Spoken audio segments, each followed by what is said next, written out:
governments working in partnership to deliver for the people of Wales. Before we come to Prime Minister's questions, can I welcome in the gallery the Honourable Speaker of the Parliament of Sri Lanka and his delegation. We now come to questions to Prime Minister Nick Smith. Number one, please, Mr. Speaker. Prime Minister. Mr. Speaker, the scenes of destruction emerging from Jamaica are truly shocking. Both the Foreign Secretary and I have been in close contact with our Jamaican counterparts in recent days to offer the UK's full support. Mr. Speaker, I can update the House that HMS Trent and specialist rapid deployment teams are pre-positioned in the region, and we stand ready to provide humanitarian support.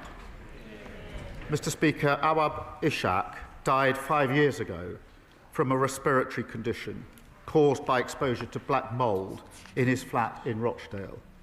He was just 2 years old. No child should grow up without the safety and security of a decent home. For far too long, millions of people have lived at the mercy of rogue landlords and insecure contracts. Labour is ending that. Despite the best efforts of the Tories and Reform who voted against it, our Renters' Rights Act is now law, including Awab's law. Fighting for working people, that's the difference a Labour government makes. And on that issue, Mr. Speaker, this government has secured the biggest deal to manufacture Typhoon fighter jets in this country for almost 20 years.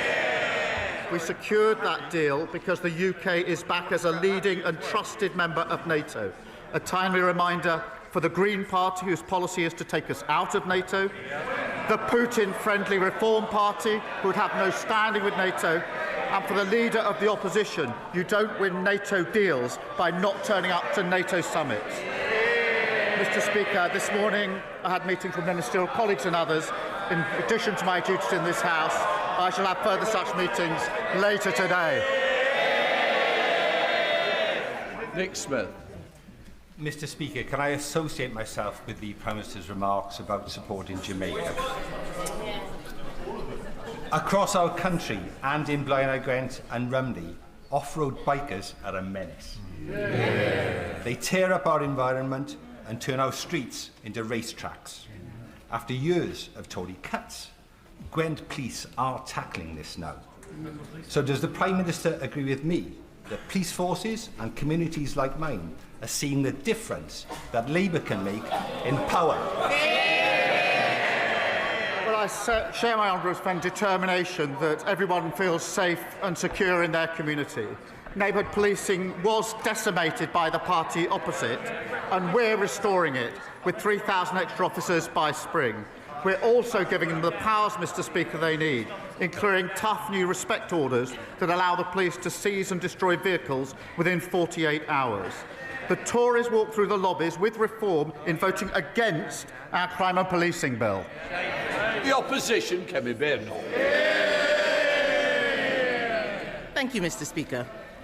Last year, in its manifesto, Labour promised not to increase income tax, not to increase national insurance, and not to increase VAT. Does the Prime Minister still stand by his promises? Well, Mr. Speaker, I'm glad that the Leader of the Opposition is now finally talking about the economy. I can update the House, Mr. Speaker. Retail sales are higher than expected. Inflation is lower than expected. Growth has been upgraded this year. And, Mr. Speaker, the UK stock market is at an all-time high. The budget is on the 26th of November, and we will lay out our plans. But I can tell the House now that we will build a stronger economy, we will cut NHS waiting lists and deliver a better future for our country. Well, Mr. Speaker, yes. What a fascinating answer. It is not the same answer that I received when I asked exactly the same question, word for word, on the 9th of July. Then the Prime Minister replied with just one word, yes, and then he sat down with a smug grin on his face. What's changed in the past 4 months? Mr. Speaker, as she well knows, no Prime Minister or Chancellor will ever set out their plans in advance. But, Mr. Speaker, I can say this, Mr. Speaker, because the figures on the productivity review that's being undertaken, this is a judgment on their record in office. Those figures are now coming through, and they confirm that the Tories did even more damage to the economy than we previously thought. Now, we will turn that around. We've already delivered the fastest growth in the G7 in the first half of this year. 5 interest rate cuts in a row. Trade deals with the US, EU and India. They broke the economy. We're fixing it. Kemi Badenoch. Mr. Speaker, he says no Prime Minister or Chancellor will say these things before the budget. Has he told his Chancellor? Because she's been out there flying kites, causing constant speculation around the budget that is damaging the economy. All week, they've been briefing about tax rises. What we've heard is that he does not have a plan. So we have some ideas for him. Yes. Yesterday, they can... Yes. Mr. Speaker, it's quite clear that they need some ideas. Yes. On this side of the House, we believe in scrapping taxes on family homes. Yesterday, we voted to abolish stamp duty.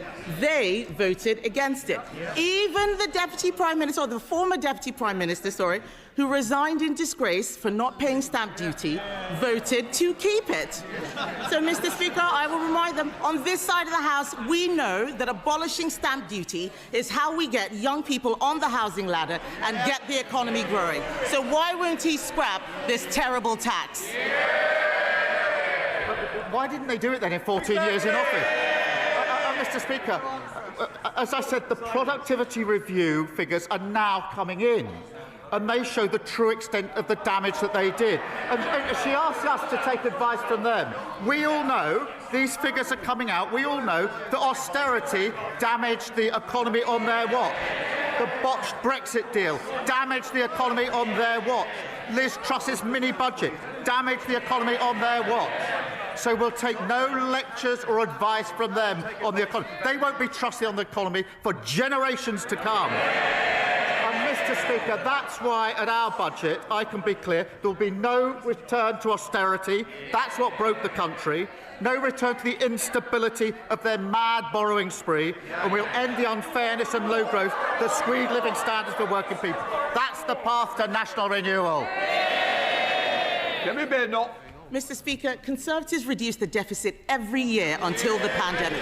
We more than doubled the personal allowance. We left 4 million more jobs than we found from Labour. We brought inflation down to 2%. It's nearly double. Mr. Tufnell, you're in my sights. The pantomime season has arrived, so don't start it too early. Mr. Speaker, on our record, we brought inflation down to 2%. It has doubled under him. We left him the fastest growing economy in the G7. It is no longer. The truth is, they have no ideas. We're giving them some. There is another way to get growth. It's cutting welfare spending and getting people into work. Last month, I offered to work cross-party with him to bring down welfare spending, because he knows, and we know, that he'd rather dip into people's pockets than upset those people behind him. Instead of tax rises, will he work with us to find a way to cut welfare spending and get Britain working again? Mr. Speaker, she talks about their record. Let's go through it. They crashed the economy. Inflation went up to 11%. Mortgages went through the roof. Welfare spending went up £33 billion on them, and they want to give us advice. And they reduced the UK to a laughing stock. Because of our budget, Mr. Speaker, waiting lists have come down, wages are up, mortgage rates are down, and other countries want to do deals with us. Just on Monday of this week, the Turkish government signed an £8 billion deal for typhoons. Earlier this year, the Norway government a £10 billion for frigates. That is because of the budget that we passed, fixing the mess that they left. Mr. Speaker, it's not because of the budget that he passed. I started that deal back in January 2024. But and I welcome it. There are some things, Mr. Speaker, it's got nothing to do with their budget. We're lucky it's still happening. So I welcome the £8 billion deal that he's done with Turkey, but I will remind him that just last month, his Chancellor borrowed £20 billion. He'll have to sell a hell of a lot more jets to make up for that. And he won't rule out any tax rises. He can't cut spending. He is increasing unemployment. This man knows nothing about economic growth except how to destroy it. In his weakness, Mr. Speaker, he has caved into the unions with their regulations that will cripple businesses, costing them £5 billion every year. Yes, please do speak up, because I want every single business out there to hear Labour MPs heckling when we talk about the damage that they are doing. So I ask the Prime Minister, how on earth can he consider adding more burdens for these firms to deal with? Mr. Speaker, she's overlooked the fact that we had the highest growth in the G7 the first 6 months of this year, and that growth's just been upgraded. 3 interest rate cuts. Mr. Speaker, we're not going to take lessons from them. She's now introduced what I understand to be, I think she calls it a golden economic rule, this golden rule that she's now putting forward, very golden. £47 billion, Mr. Speaker, of unspecified spending cuts with no detail whatsoever. Mr. Speaker, let me put that in context. That would be 85,000 fewer nurses, 234,000 fewer teachers, or cutting every police officer in the country twice over. No wonder the Institute for Government said she's on shaky foundations. That's exactly what caused the problem in the first place. Kemi Badenoch. Mr. Speaker, the fact that he has to stand there and make stuff up just shows what kind of Prime Minister he is. We had an itemised list. We had an itemised list of 47 billion. 23 billion was on welfare spending, which I asked him to work with us to cut. He refuses to do so. All he knows how to do is tax, tax, tax. If you work, they tax you more. If you save, they tax you more. If you buy a home, they tax you more. None of these taxes were in the manifesto, which he had 4 years to prepare. Mr. Speaker, he is raising taxes because he is too weak to control spending. He's blaming us, he's blaming the OBR. Last week they were blaming Brexit. Isn't the truth that with this Prime Minister, it's always someone else's fault? They were kicked out of office because they broke the economy. They won't be trusted for years to come. She can't tell us what her position is on the last budget, and she's got a phantom £47 billion with no foundation as we go forward. That's exactly the mess that they caused. They've not changed one bit. Meanwhile, we're fixing their mess. 5 million extra NHS appointments, 5 interest rate cuts, growth and wages up. That's a change the Labour government made. Thank you, Mr. Speaker. As Palestinians try and rebuild their lives amid the rubble of Gaza, last night, once again, dozens of innocent people were killed by Israeli airstrikes.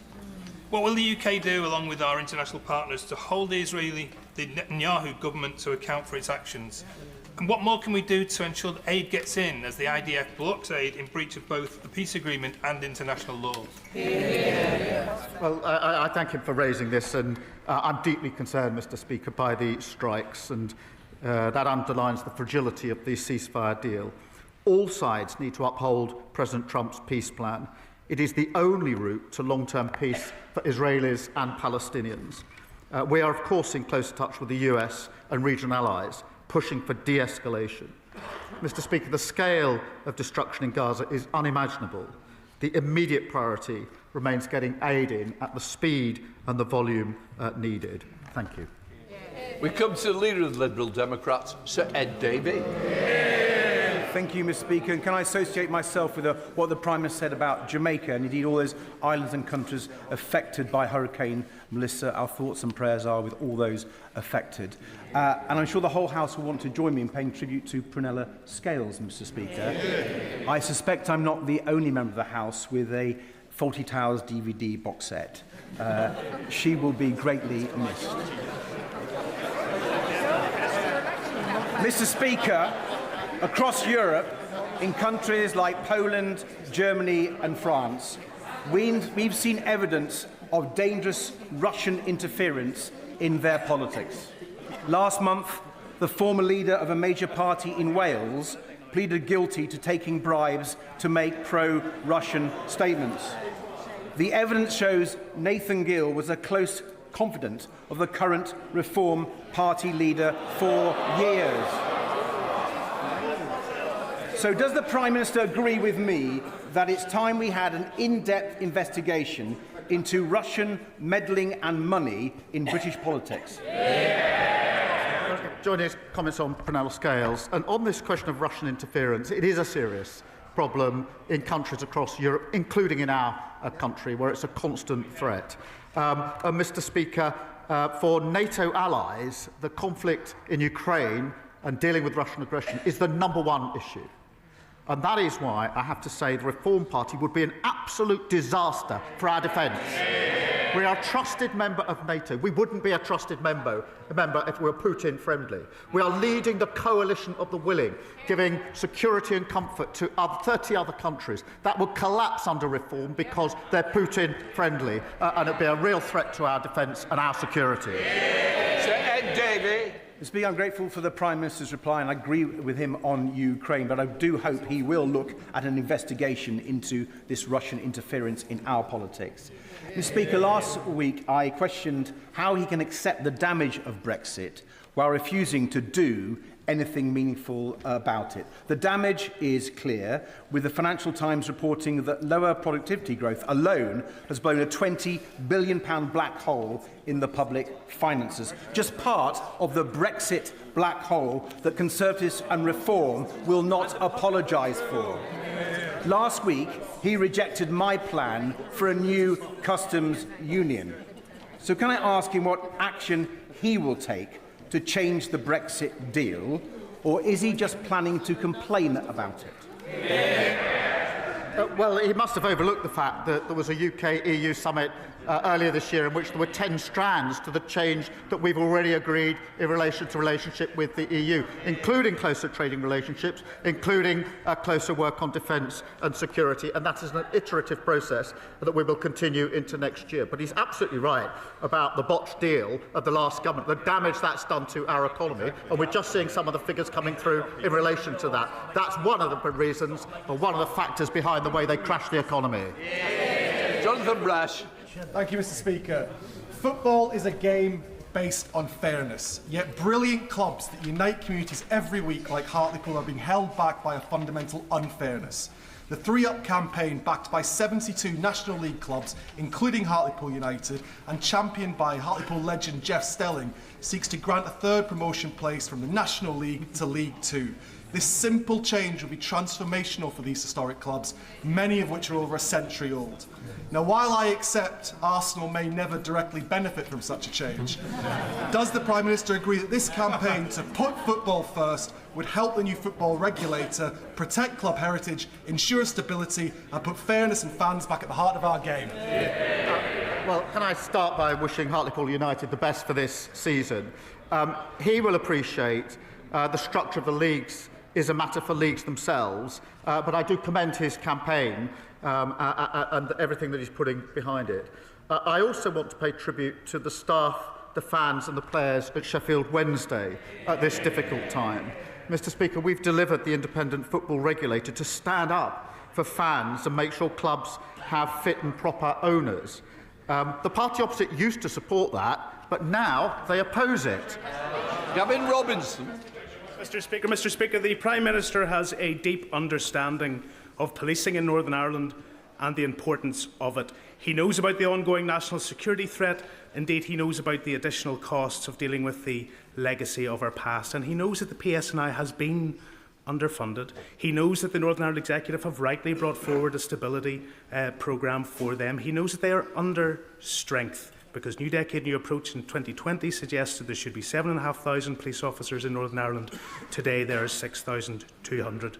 But does he know that the Treasury did not look favourably upon a request to draw upon the reserves for a data breach cost of £120 million? Does he recognise that in Treasury terms that incident was unpredictable, it was unforeseeable, it's unaffordable? It matches the criteria that the Treasury have. To set aside that money in a year would be 10% of the overall PSNI budget. It is not affordable.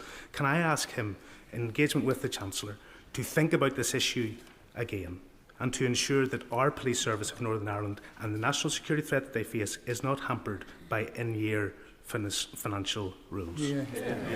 Well, can I thank him for raising this important issue, and I know it is of real concern to him. Can I reassure him that I am in regular contact with the Chief Constable, John Boucher, and the PSNI on this very issue, as he would expect. As he's aware, we provided a record settlement for the Executive, £19.3 billion per year on average. We also invested £113 million in additional security funding for the PSNI to help address specific security challenges. Now, whilst it's for the Executive to set the PSNI budget, I want to reassure him that our commitment is to keeping people safe in Northern Ireland. Alan Strickland. Thank you, Mr. Speaker. I'm speaking on behalf of my constituents, Shannon and Tyler, who lost their 2-year-old son, Hudson, earlier this year. Worried about their son and calling 111, they were told he had gastroenteritis. In fact, Hudson had a twisted bowel and a few days later, after being rushed to hospital, tragically died. Mr. Speaker, Shannon and Tyler are full of praise for the NHS medical staff who worked so hard to save their son's life. They just wish they'd been offered an in-person appointment sooner, which might have given a more accurate diagnosis. They want Hudson's legacy to be better access to face-to-face NHS appointments for children under 5, so other families don't face this tragic situation, and their online petition on this matter has gained over 80,000 signatures. Will the Prime Minister join me in sending the best wishes of this House to Hudson's family? And will he ensure they meet a Health Minister to discuss their courageous campaign? Well, can I thank him for raising this tragic case? And I'm sure I speak for the whole House in saying we send our sympathies and thoughts to Hudson's parents, Shannon and Tyler. And I'll make sure that they get the meeting that he's asking for. This is exactly why we're working to improve access to face-to-face appointments for those that want one. And to enable that, we've delivered the largest cash uplift for GPs in a decade, put over 2,500 GPs into general practice, and we're upgrading 1,000 surgeries to deliver 8 million more appointments. James McMurdo. Thank you, Mr. Speaker. Mr. Speaker, earlier this week, I got to see the very best and some of the worst of our National Health Service. When my own daughter needed them, they were there. But when an 89-year-old gentleman in the restaurant I was eating in collapsed, it took over an hour and 15 minutes between my first call and the arrival of 2 exhausted paramedics. Basildon Hospital has just been downgraded to inadequate, the latest Care Quality Commission. Can I please invite the Secretary of State for Health and Social Care, or the Prime Minister herself if he has time in his schedule, to come and visit Basildon with me so we can both thank them for the exceptional work they do, but also get to grips with the problems they're facing. Well, can I thank you for raising this case and the 2 examples that he's given. The downgrade at Basildon Hospital is deeply disappointing. The Care Quality Commission has set out immediate actions for the Trust leaders to deliver improvements. Our decisions in government have seen £26 billion boost for our NHS, helping deliver over 5 million extra appointments. I would gently point out that he was elected representing a reform party that would dismantle our NHS and charge people to see their doctor. Thank you, Mr. Speaker. Reform say they stand up for the working class, but the truth is they never have. No. They voted to block the Employment Rights Bill again and again. So does the Prime Minister agree that it's only this government on the side of working people? It's Labour creating tens of thousands of jobs, like with our deal with Turkey. It's Labour getting rid of 0 hours contracts, and it's Labour protecting workers from unfair dismissal from day one. I'm proud that we delivered the biggest upgrade to workers' rights in a generation, and the Tories and Reform vote against it at every turn, as they always do with any form of workers' rights and protections. And in relation to the deal that we struck on Monday, Mr. Speaker, with Turkey, that is a deal worth £8 billion, 20,000 jobs, 10 years of work in manufacturing with the typhoons. That is only possible because we're a trusted member of NATO, and Reform have been an absolute nightmare on defence because they would not be a trusted member of NATO because they're Putin-friendly. Thank you very much, Mr. Speaker. Targets for cancer patients beginning treatment within 62 days hasn't been met by any NHS trust for 10 years, a legacy of the last Conservative government. If this target had been met in every month of 2025, so far nearly 3,000 breast cancer patients would have started their treatment on time. Will the Prime Minister ensure that the National Cancer Plan, which I asked for a year ago, makes it possible for the 62-day target to be met, along with recruiting much-needed cancer specialists and replacing outdated equipment? Yes.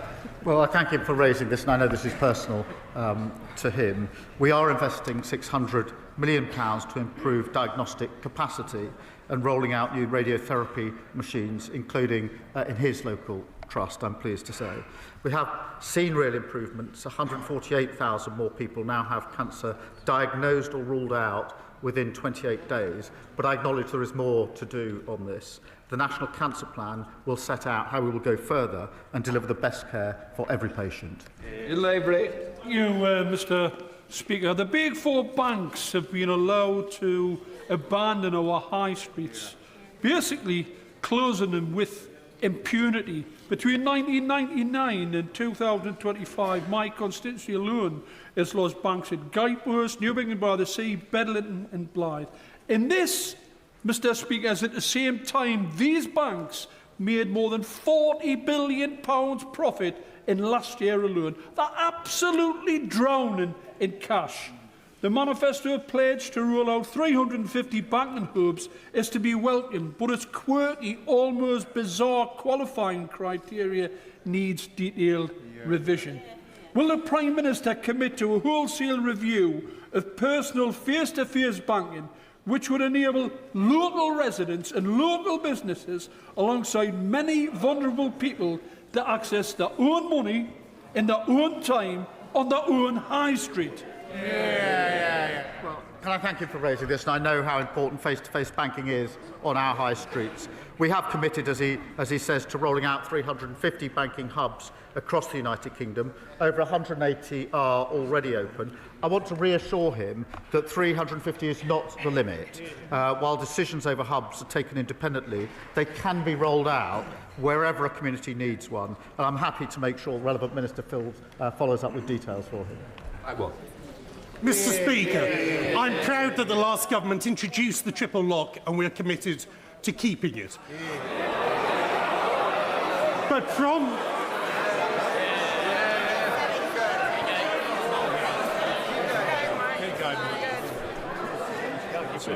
The problem is one or two you're trying to catch my eye. If we don't get through, you won't get a chance, might we? Thank you, Mr. Speaker. It was a great achievement of the last government and we will be keeping it. But from April, pensioners with private pensions as low as £2 a month will be paying income tax for the first time. Now, last year's budget, the Chancellor was clear that extending the freeze on personal allowances would breach their manifesto commitment. So will the Prime Minister prove the media speculation wrong, keep his promise and guarantee that there will be no extension to the freeze on personal allowances? The freeze was introduced by them. That's why it's coming in next year.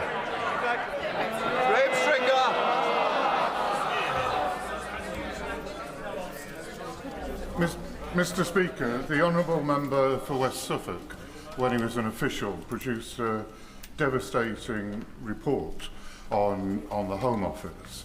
Reading it, it shows a department characterised by disarray and defeatism.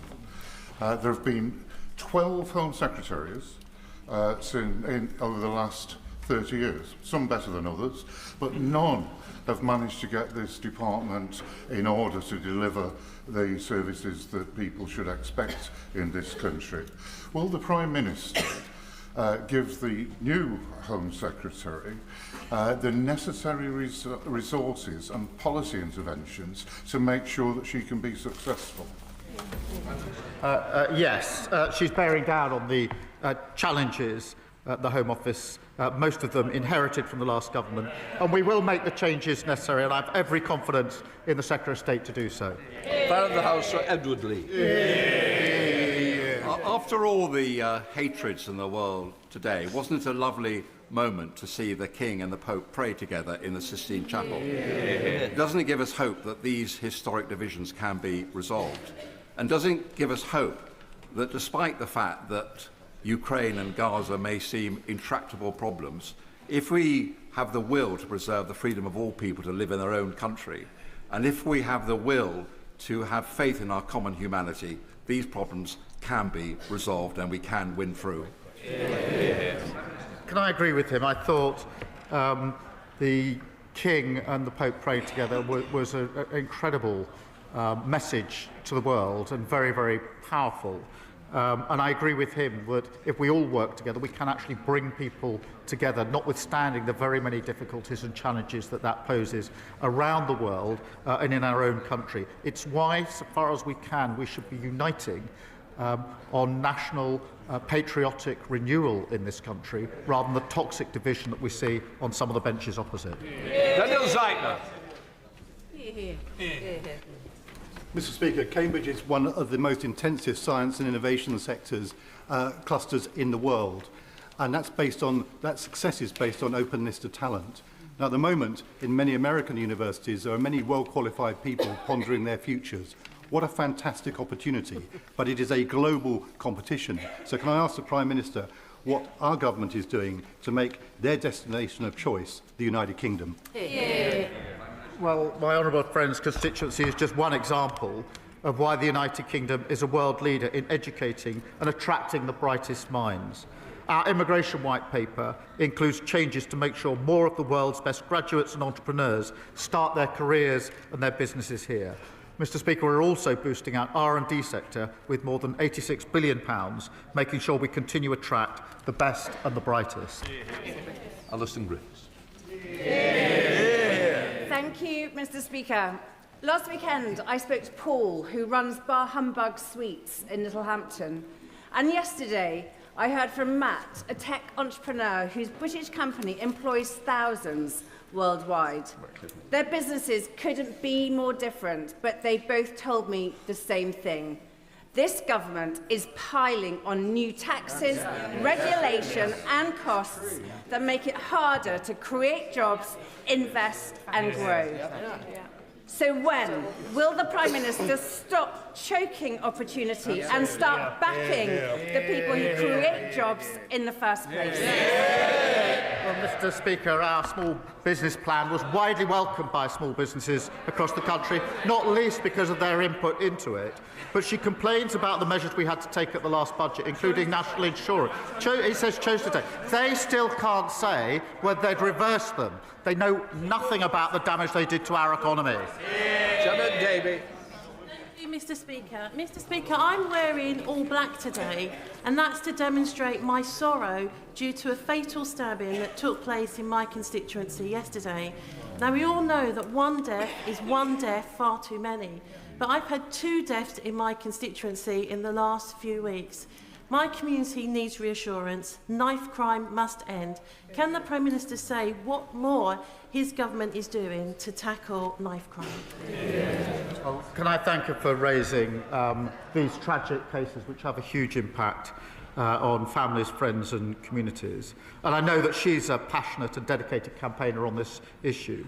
Every single life that's lost to knife crime devastates communities, and that's why we've banned zombie knives and ninja swords and have strengthened controls on online knife sales.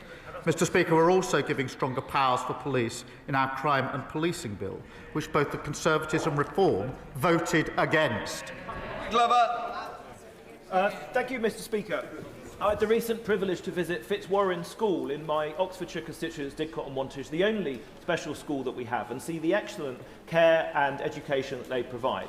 Given the urgent need for more funding for additional special schools and to enable special schools to spread their expertise to mainstream schools, what does the Prime Minister say to parents and education workers who are desperately worried by his government's decision announced last week to delay SEND reforms?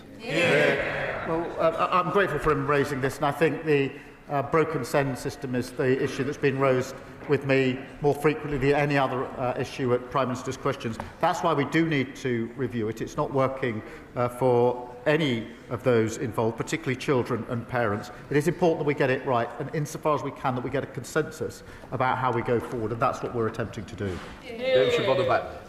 Mr. Speaker, a 4th patient has entered the glioblastoma drug trial set up in memory of my late sister. Today, we are joined by Ben Trotman, a patient of a similar trial in 2022, funded by the John Moulton Foundation. Since then, Ben has married Emily, and in March they welcomed beautiful baby Mabel. Can I ask the Prime Minister when the National Institute for Health Research will spend the 40 million given in 2017 for trials on brain tumours? Or will glioblastoma patients always rely on the grief-stricken or philanthropist for life and hope? Well, Mr. Speaker, can I begin by paying tribute to her sister Margaret, who was a guiding figure in the Labour Party, and the powerful legacy that she left in helping us to tackle brain cancer. We are determined to improve cancer survival rates and hit all NHS waiting times in relation to cancer, so no patient waits longer than they should. And that's why we're investing £1.5 billion in new surgical hubs and diagnostic scanners to help deliver over 30,000 more procedures and over 1.2 million diagnostic tests. Final question, Caroline Lunn. Mr. Speaker, I recently met around 20 independent local traders in Totnes who are furious that the last bank in town will close in January and that Link have refused to consider a banking hub. My businesses and constituents, 1,100 of whom have signed a petition, deserve better. Now, the Prime Minister has just told the member for Blyth and Ashington that a banking hub can be rolled out wherever a community needs one. So will he now back my campaign, ask his ministers to write to Link and instruct them to grant a banking hub to Totnes and to review the eligibility of rural towns for such hubs so that we can keep our vital high streets alive? Can I thank her for raising this, and she'll have heard the answer I gave just a few moments ago. What I will ensure is that she gets a meeting with the relevant minister so she can put the case in relation to the banking hub in question. That completes questions. We'll let the front bench change over.